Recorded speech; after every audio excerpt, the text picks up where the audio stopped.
மிதுன ராசி நேயர்களுக்கு இந்த சூரிய பயிற்சி எப்படி இருக்கு? மிதுன ராசில இருந்து 3ஆம் அதிபதி தான் நம்ம சூரிய பகவான் சிம்மராசி. இது நான் புதியதாக ஒரு வேலைக்கு போகலான்னு சொல்லி நினைக்கேன்.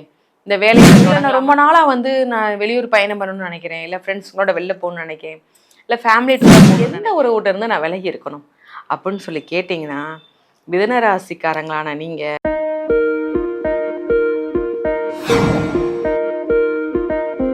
இந்த பதிவை பார்த்துட்டு மறக்காம லைக் அண்ட் ஷேர் பண்ணி சப்ஸ்கிரைப் பண்ணுங்க. ஆர்த்தி விலாக் நேயர்கள் அனைவருக்கும் அன்பார்ந்த வணக்கம். நம்மளுடைய விலாக் மூலமாக நிறைய ஜோதிட ஆலோசகர்களை தொடர்ந்து நம்ம சந்திச்சுட்டு வரோம். அவங்களுடைய அந்த ஜோதிட கணிப்புகளின் மூலமாக உங்கள் வாழ்க்கைக்கு வெளிச்சம் ஏற்படுத்துவதற்கான வழிகளை நம்ம ஏற்படுத்திட்டு வரோம்.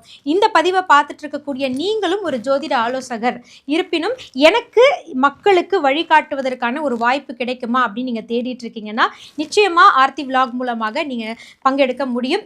உங்களை கலந்துரையாட உங்ககிட்ட பேசுவதற்கு நானும் ஆவலாக காத்துட்ருக்கேன். உங்களுடைய இந்த ஜோதிட வல்லமையை மக்களிடம் கொண்டு போய் செலுத்துவதற்கு ஆர்த்தி விலாகும் தயாராக இருக்குது. டிஸ்பிளேல வரக்கூடிய எண்ணுக்கு நீங்கள் அழைப்பை ஏற்படுத்திங்கன்னா உங்களை நாங்கள் தொடர்பு கொண்டு அனைத்து விவரங்களையும் உங்களுக்கு நாங்கள் வழங்க தயாராக இருக்கோம். விஜே ஆர்த்தி விலாக் நேயர்கள் அன்பர்கள் அனைவருக்கும் யோக பிரபாவின் அன்பான வணக்கங்கள்.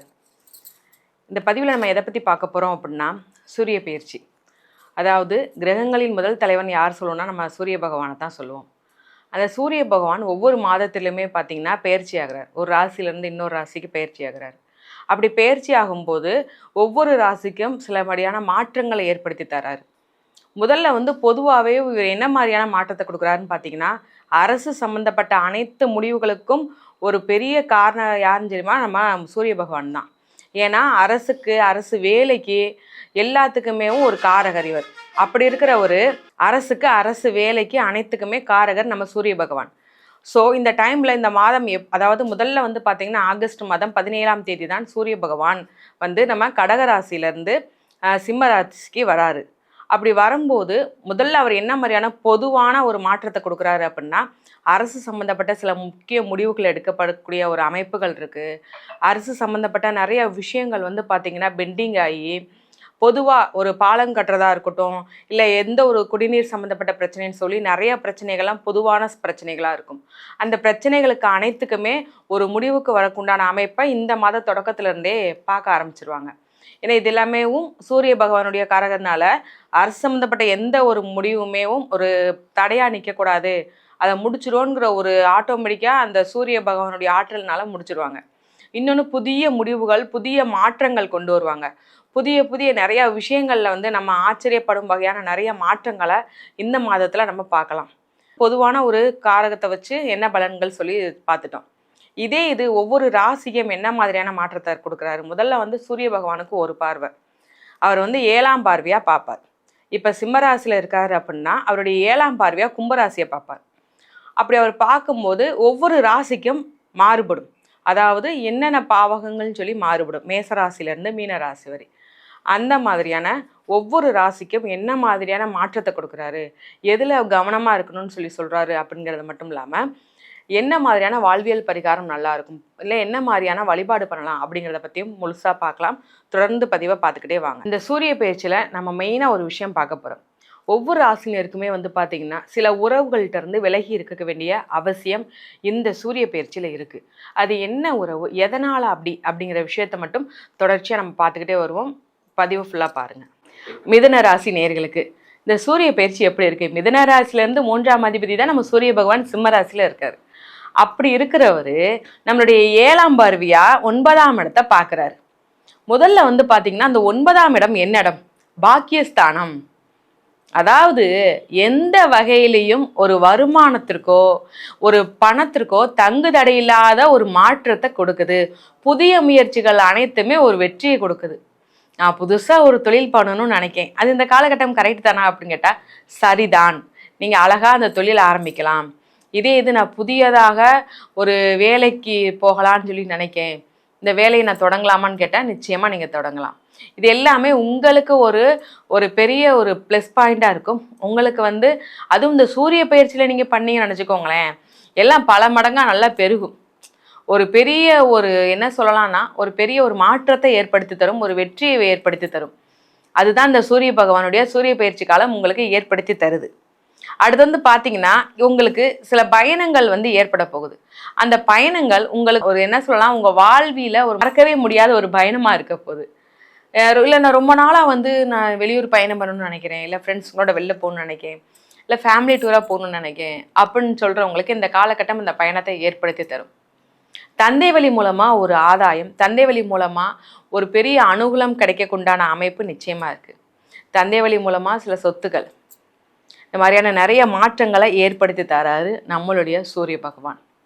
மெயினாக வந்து பார்த்தோம்னா தெய்வ அனுகூலம் உங்களுக்கு இருக்குதுங்க.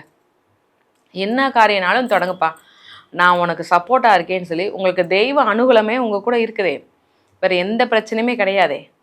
அப்படி இருக்கும்போது எந்த ஒரு இதுவுமே இல்லை. மேக்ஸிமம் வந்து பார்த்திங்கன்னா இப்போ உங்களுக்கு தைரியம் வீரியம் அதிகமாயிரும். சரியான தைரியத்தில் இருப்பேன்பா நான்லாம். அது ஆக்சுவலாக நீங்கள் ஏற்கனவே தைரியமான ஒரு பர்சன் தான். எந்த ஒரு விஷயத்தையுமே நீங்கள் ஈஸியாக ஹேண்டில் பண்ணிடுவீங்க. ஆனால் சில நேரம் உறவுகள்னு சொல்லி வரும்போது ஒரு மனசு ஒரு மாதிரி பதட்டப்படும். ஒரு மாதிரி என்னென்ன சொல்லணும்னு தெரிலையேன்னு ஒரு வித பதட்டமும், என்ன பண்ணணும்னு தெரியல, ஓரளவு ஸ்ட்ரக் ஆயிடுவீங்க. வெளியில் ஒரு பர்சன் அப்படின்னா நீங்கள் அதை போராடிடுவீங்க, சரி பண்ணிடுவீங்க. ஆனால் இது ஒரு உங்களுடைய ஃபேமிலிக்குள்ளே சொந்தக்காரங்களுக்குன்னு ஒரு விஷயம் வரும்போது, பிரச்சனைன்னு வரும்போது அந்த இடத்துல சடன் ஆயிடுவீங்க. அப்படி இருக்கிற உங்களுக்கு இந்த சூரிய பகவான் சூரிய பயிற்சி காலத்தில் ஒரு பெரிய தைரிய வீரியத்தை அதிகமாக்கி தராரு. ஓகேப்பா, எல்லாமே ஓகே. எந்த உறவுகிட்ட இருந்து நான் விலகி இருக்கணும் அப்படின்னு சொல்லி கேட்டிங்கன்னா, மிதுன ராசிக்காரங்களான நீங்கள் உங்களுடைய இளைய சகோதர சகோதரிகிட்ட இருந்து விலகி இருக்கிறது ரொம்பவே நல்லது. ஏதாவது ஒரு வகையில், அதாவது சில நேரம் நீங்கள் நீங்கள் வந்து என்ன பண்ணுவீங்க தெரியுமா, ஆசைக்கோ எந்த ஒரு விஷயத்துக்குமே பேராசைப்பட மாட்டீங்க, ஆசைப்படவே மாட்டீங்க. சொத்து விஷயங்கள் இருந்தாலும் பரவாயில்ல இருக்கிறத வச்சு வாழ்வோம். உங்களை பொறுத்த வரைக்கும் யார்கிட்டையும் சாபம் விட்டு திட்டக்கூடாது, யாரும் உங்களையும் திட்டு வாங்க மாட்டீங்க. அந்த அளவு கரெக்டாக இருப்பீங்க. ஒரு இதை பார்த்து பொறாமப்பட்டு இது எனக்கு வேணும் அப்படிங்கிற ஒரு விஷயம் என்றைக்குமே உங்களுக்கு நடக்காது. நீங்கள் என்றைக்கும் அப்படி யோசிக்கவும் மாட்டீங்க. பரவாயில்ல, இருந்தால் இருந்துட்டு போட்டோம், நம்ம சம்பாதிச்சுக்கலாம் அப்படிங்கிற ஒரு எண்ணம் உங்களுக்கு எப்பவுமே இருக்கும். அப்படி ஒரு எண்ணத்தை தான் உங்களுக்கு ஒரு பெரிய ப்ளஸ் பாயிண்டாக இந்த சூரிய பயிற்சி உங்களுக்கு மாற்ற போகுது. அதனால் இந்த இளைய சகோதரர் இளைய சகோதரி ஏதாவது ஒரு விஷயம், சொத்து பிரச்சனை அதுன்னு ஏதாவது ஒரு விஷயத்தில் இருப்பாங்க. ஸோ அவங்ககிட்ட இருந்து நீங்கள் கொஞ்சம் விலகி இருக்கிறது நல்லது. அது கிடைச்சதுக்கப்புறம் உங்ககிட்ட தேவைக்கு வந்து பேசுறது அப்படிங்கிற ஒரு விஷயத்துல தான் இருப்பாங்க. அதனால் நீங்கள் அவங்ககிட்ட இருந்து விலகிறது ரொம்பவே நல்லது. சரி, நம்மளுடைய வாழ்வியல் பரிகாரம் என்ன அப்படின்னு பார்த்தோம்னா, முதல்ல வந்து மிதுனராசிக்காரங்க வந்து பார்த்திங்கன்னா ஒரு நுண்ணறிவாற்றலோட எதையும் யோசித்து செயல்படுத்துகிற திறனோடு இருக்கிறவங்க. படிப்பு அவங்களுக்கு ரொம்ப வயசானாலும் சரி அவங்களுடைய படிப்பில் மாற்றமே இருக்காது. ஒரு புதுசாக கற்றுக்கணும்னு ஒரு ஆர்வம் இருக்கும். இந்த ஆர்வம் சின்ன வயசுலேருந்தே அவங்களுக்கு இருக்குது. அப்படி இருக்கும்போது இந்த காலகட்டத்தில் வாழ்வியல் பரிகாரமாக படிக்க இயலாத பசங்களுக்கு ஏதாவது ஒரு வகையில் படிக்கிறதுக்கு ஒரு உதவி செய்கிறது. ஏதாவது இல்லைனா பள்ளிக்கூடத்துக்கு வந்து பார்த்திங்கன்னா இந்த கவர்மெண்ட் ஸ்கூலில் சில ஸ்கூலில் ஃபேன் இல்லாமல் இருக்கும், லைட்ஸ் இல்லாமல் இருக்கும். அந்த மாதிரி ஏதாவது ஒரு லைட்ஸோ இல்லை ஃபேனோ வாங்கி கொடுக்குறது. இது பண்ணிங்கன்னா ரொம்பவே சிறப்பானதாக இருக்கும். சரி, என்ன வழிபாடு பண்ணால் ரொம்பவே நல்லா இருக்குன்னு சொல்லி பார்த்தோம்னா, நீங்கள் வழிபடக்கூடிய தெய்வம் சிவபெருமான் வழிபாடு பண்ணுங்கள். உங்களால் முடியும்போது சனிக்கிழமை தோறும் சிவபெருமான் வழிபாடு பண்ணுங்கள். சனிக்கிழமை ஞாயிற்றுக்கிழமை இந்த 2 நாளும் போயிட்டு வாங்க.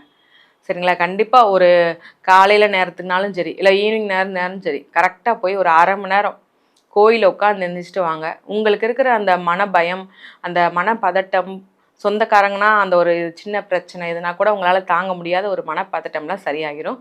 உங்களுக்கும் உங்கள் குடும்பத்திற்கும் கடவுளின் அருள் பரிபூர்ணமாக இருக்கும். ரொம்ப அற்புதமாக விளக்கங்களை நமக்காக கொடுத்துருக்காங்க. நான் மீண்டும் உங்களுக்காக சொல்கிறேன், அவங்கக்கிட்ட நீங்கள் வந்து ப்ரைவசியாக தனித்துவமாக உங்களுக்குன்னு கன்சல்ட்டிங் எடுக்கணும் அப்படின்னா ஆன்லைன் கன்சல்டேஷன் தயாராக காத்துட்ருக்கு. டிஸ்பிளேல இருக்கக்கூடிய அந்த எண்ணுக்கு நீங்கள் கால் பண்ணிங்கன்னா உங்களுக்கான வழிகாட்டுதல் நிச்சயமாக கிடைக்கும். இந்த மாதிரி நல்ல நல்ல ஆன்மீக தகவல்களோடு ஜோதிட ரீதியான பரிகாரங்கள் வழிபாட்டு தலங்களோடு மீண்டும் உங்களை ஒவ்வொரு நிகழ்ச்சியிலும் நாங்கள் சந்திச்சுக்கிட்டே இருப்போம். இந்த பதிவை உங்கள் அன்பின் மூலமாக லைக் பண்ணி ஷேர் பண்ணி மறக்காமல் சப்ஸ்கிரைப் பண்ணுங்கள். நன்றி, வணக்கம்.